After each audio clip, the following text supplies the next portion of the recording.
चलते फिरते उठते बैठते जो 5 ज्ञानेंद्रियां हैं, मन उनको लेकर के भोगों की कल्पना करता रहता है। अगर ऐसा लग जाए, ऐसी मशीन लग जाए, ये दुकान बढ़ जाए, ये ऐसा हो जाए तो इसमें ज़्यादा संपत्ति आएगी, ज़्यादा संपत्ति आएगी, फिर इसकी फैक्ट्री खोल लेंगे, फिर ऐसा कर लेंगे, ये कल्पना। परसों हमने समोसा चटनी पाया था, अगर आज बने तो फिर बहुत स्वाद था, वैसे ही बनाओ। तृष्णा। अगर प्रभु की प्राप्ति की बात हो तो कहीं कोई भी किसी तरह की समस्या तुम्हें परास्त नहीं कर सकती। अगर आप शास्त्र सम्मत चलेंगे तो जितने लोकांतर के सुख आपके चरणों में लुटेंगे, जितनी सिद्धियां हो सब आपके सामने हाथ जोड़े खड़ी रहेंगी। ये भगवत मार्ग है, तुम्हें हमारी कसम है। हे शरणागतो, तुम्हें हमारी कसम है, हमारी इस बात पर विश्वास कर लो।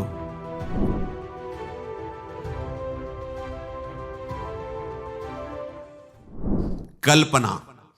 प्रायः सबके हृदय में विषयों की कल्पना होती रहती है।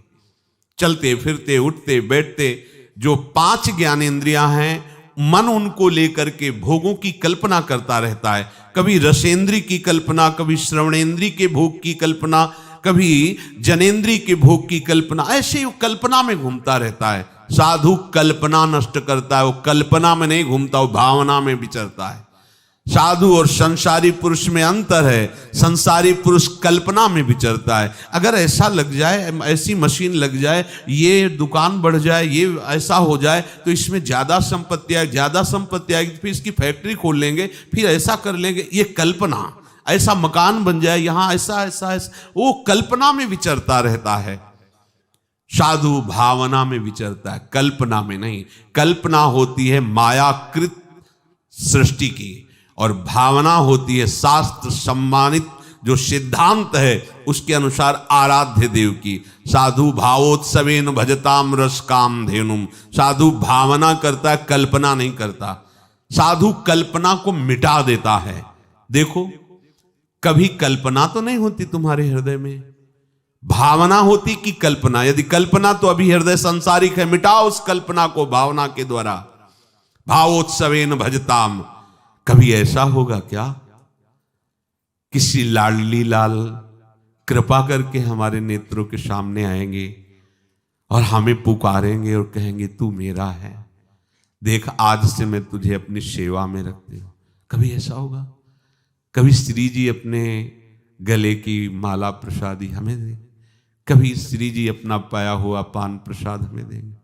क्या कभी लाडली जू के गोरे चरणों को अपनी गोद में लेकर के धीरे धीरे उनमें महावर की रचना, क्या ऐसा सौभाग्य होगा? कभी ऐसा सौभाग्य होगा मैं प्रीतम को प्यारी जू से मिलाने के लिए उत्साह युक्त करके जा रही हूं सेवा सामग्री पास है, क्या कभी ऐसा होगा? वृंदावन में हम प्रेम उन्मत्त होकर, शरीर की कोई शुद्ध नहीं, लाडली लाल के प्रेम में विवश होकर, क्या कभी ऐसा होगा? यह है भावना। जो आराध्य देव के प्रति प्रतिपल ऐसा चिंतन हो उसे कहते भावना में। और वही भावना सिद्ध हो जाती है तो क्या सब हट जाता है, वो देखता है यही कर रहा है, वैसे ही सब प्रतिपल सेवा में मगन है। साधु कल्पना मिटाता है। अब आपको देखना है इनमें से कि आप क्या हो, खुद अपने हृदय में देखो, तभी कहते श्रवणेंद्री को मजबूत करो। जब आप अपने हृदय को देखोगे कि ये सारे दोस्त तो हम में ही हैं, तो अभिमान नहीं रह जाएगा। और अभिमान का गलित होना सारे सद्गुणों को प्रकाशित करना है, दैवी संपदा का बुलावा है। और अभिमान आ गया तो आई हुई दैवी संपदा भी अंतर्ध्यान हो जाती है, और आसुरी संपदा आ जाती है। साधु एक ही चीज मिटाता है, चाह। अगर चाह बनी हुई कुछ भी प्रभु के सिवा, तो ये साधुता का कलंक है। कोई भी चाह नहीं, चाह मिटी, चिंता मिटी, मनुआ बेपरवाह। जाही न चाही कबहु कछु न चाही, ये हमारी सिद्धि है। परमार्थ के पथिक की ये सिद्धि है, न चाही। और यहां गुरु न चाही, सिद्धांत न चाही, प्रभु न चाही, पर ये चाही। कैसे? कैसे परमार्थ के पति को, चाहे कोई भी हो, शास्त्र प्रमाणित तुम्हारा हृदय होना चाहिए, नहीं तो बनाओ, आए हो परमार्थ मार्ग में। परमार्थ का पथिक चाह मिटाता है, चाह। अगर कोई भी चाह प्रभु के सिवा है, परमार्थ के पथिक को आगे नहीं बढ़ने देगी। मान लीजिए बात, तृष्णा, भोगे हुए विषय को पुनः भोगने की इच्छा का नाम तृष्णा है, वो चाहे किसी भी इंद्री का विषय हो। परसों हमने समोसा चटनी पाया था, अगर आज बने तो फिर बहुत स्वाद था, वैसे ही बनाओ। तृष्णा, सुने हुए, देखे हुए, सूंघे हुए स्पर्श सुख, रसेंद्रीय सुख, कोई भी भोगे हुए विषय को पुनः भोगने की इच्छा का नाम तृष्णा है। सुनो इसे, मनन करो, इसे उतारो। जब तुम्हारे अंदर मांग हो तो देखो, तृष्णा की मांग तो नहीं है ये। कभी भी जीवन में कभी भी जो भोगे हो उसके संस्कार हैं, अनंत जन्मों के संस्कार हैं। उन्हीं को भस्म करने के लिए तो परमार्थ के पथिक बने हो। जो दुर्वासना मम सदा परिकर्षयंती, उसी को भस्म करने के लिए तो साधना कर रहे हो, और काहे की। कभी भी ये तृप्त नहीं होती, चाहे जितना खा जाए कभी नहीं तृप्त होती। योग वासिष्ठ में बहुत इसका वर्णन है कि उपासक इस तृष्णा रूपी डाइन से बच जाए, ये कभी आघाती नहीं, भोगते रहो, भोगते रहो। एक ही भोग नहीं, जो भी भोग इंद्रियों के हैं उनको पुनः भोगने की इच्छा का नाम तृष्णा है। कलह, आपस में किसी भी तरह का बैर विरोध तभी होता है जब दूसरे से हमारी मांग होती है अनुकूलता की। ये कलह शब्द वहीं प्रकट होता है जब सामने वाले से मांग होती है अनुकूलता की, और जब हम अपने कर्तव्य का पालन करते हुए उसके अनुकूल के रहने की बात करेंगे तो कलह शब्द है ही नहीं। धर्म से हमारा क्या कर्तव्य सामने वाले के प्रति, इसका पालन करोगे, कभी कलह नहीं हो सकती। कलह तभी होती है जब सामने वाले से अपनी अनुकूलता की मांग होती है, तभी कलह प्रकट हो जाती है। चाहे वो कोई घर का हो, पड़ोसी हो, देश का हो, विदेशी हो, कोई भी हो, तभी कलह होगी जब सामने वाले से अपनी अनुकूलता की मांग होगी। यदि अपने धर्म से अपने कर्तव्य का पालन सामने वाले के प्रति करें तो कभी कलह नहीं हो सकता, कहीं भी कलह नहीं हो सकता। साधु कलह को नष्ट करता है, साधु कलह युक्त नहीं होता, कलह का नाश करता है। लक्ष्य क्या है? केवल रसेंद्री की तृप्ति के लिए, केवल पांच भौतिक शरीर के आराम सुख के लिए ये मार्ग नहीं है।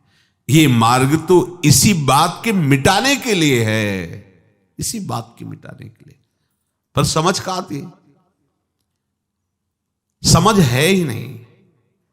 अगर प्रभु की प्राप्ति की बात हो तो कहीं कोई भी किसी तरह की समस्या तुम्हें परास्त नहीं कर सकती।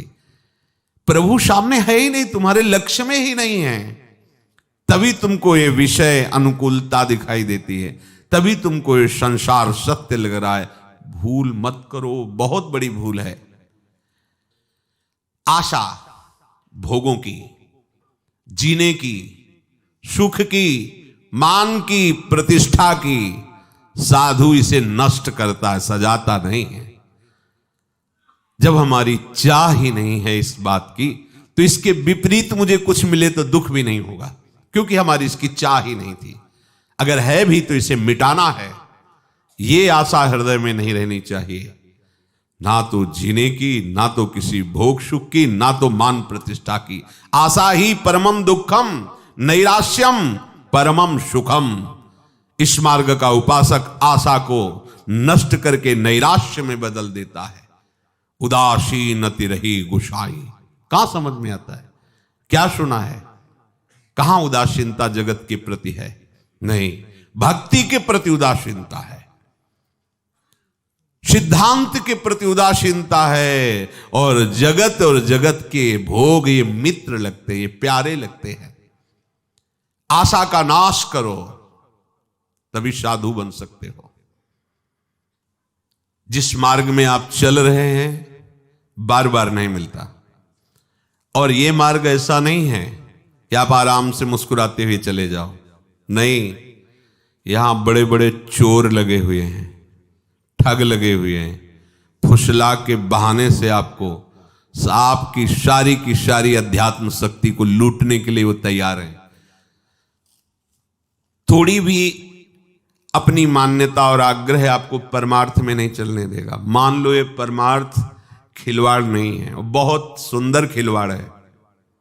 दोनों बातें, जिसने मनमानी आचरण छोड़ दिया, गुरु वचनों पर चलने लगा, उसके लिए खिलवाड़ है परम पद। और जो मनमानी चलता है वो कभी भी इस पर्वत को लांघ नहीं सकता। नाना प्रकार की वासनाओं का इतना बड़ा पर्वत है, आप लांघ तेति दुर्गम शैल विशाला नहीं पार कर सकते। और यदि कृपा पात्र बन गए तो मूकम करोति वाचालम पंगुम लंघयते गिरिम। पंगुम लंघयते गिरिम, पैर भी ठीक नहीं फिर भी पार चढ़ जाओगे। यत कृपा तब हम बंदे परमानंद माधवम, वो माधव की कृपा का जो आश्रय ले लेता है, सब बात